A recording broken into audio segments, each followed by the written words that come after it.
ক্যাম্পাসের সুন্দর সুন্দর দিনগুলো খুব দ্রুতই ফুরিয়ে যাচ্ছে। এই যে সারাদিন টই টই করে ঘুরে বেড়ানো, ক্যাম্পাস থেকে লেবু চুরি করা, অটো ভাড়া বাঁচাতে বাসের সময় ধরে হুটহাট করে ঘুরতে চলে যাওয়া, এই সব কিছুই যেন কয়েকদিন পরে নিমিশেই হারিয়ে যাবে। তাই ভাবলাম আমার ক্যাম্পাসে কাটানো একটা সুন্দর দিন আপনাদের সঙ্গে শেয়ার করি। হ্যালো এন্ড আসসালামু আলাইকুম সবাইকে, আপনাদের সবাইকে ওয়েলকাম করছি তারার কথন পেজ থেকে। আজকে আমাদের প্ল্যান ছিল খুবই সিম্পল, কাটাখালী থেকে কালাভুনা খেয়ে পাশে রাজতিলক থেকে সাকিব খানের বরবাদ মুভি দেখে বাড়ি আসবো। তো সেই মতোই আমরা কাটাখালীতে চলে যাই এবং রাজশাহীতে যারা থাকে তারা সবাই জানে কাটাখালীতে একতা এবং ইব্রাহিম এই দুইটা জায়গার কালাভুনা খুবই বিখ্যাত, কিন্তু আমাদের অল টাইম ফেভারিট হচ্ছে একতা। কেন সেটা একটু পরে আপনাদেরকে বলছি। এখানে কালাভুনা তো খুবই বিখ্যাত, তো সবসময় এখানে কন্টিনিউয়াসলি রান্না হতেই থাকে। তবে কালাভুনার পাশাপাশি কিন্তু আরো অনেক কিছু পাওয়া যায় এবং আমরা কম বেশি সবকিছুই ট্রাই করেছি, সবকিছুই খুবই খুবই মজা।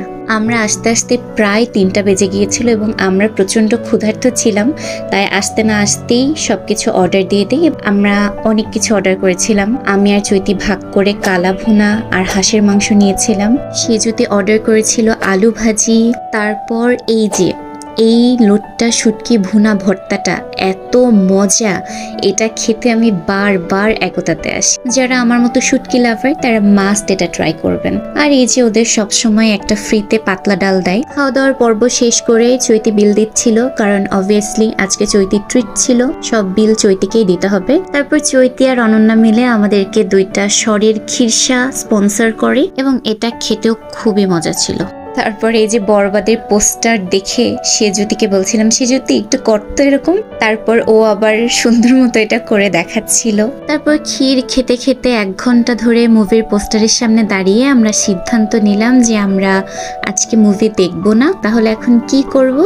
এখন চলো বধ্যভূমির দিকে যাওয়া যাক। তারপরে একটা অটো ঠিক করে আমরা চলে গেলাম বধ্যভূমিতে। আমরা বের হলে সব সময় এরকমই হয়, প্ল্যান থাকে একটা এবং সেটা চেঞ্জ হয়ে যায় আরেকটা।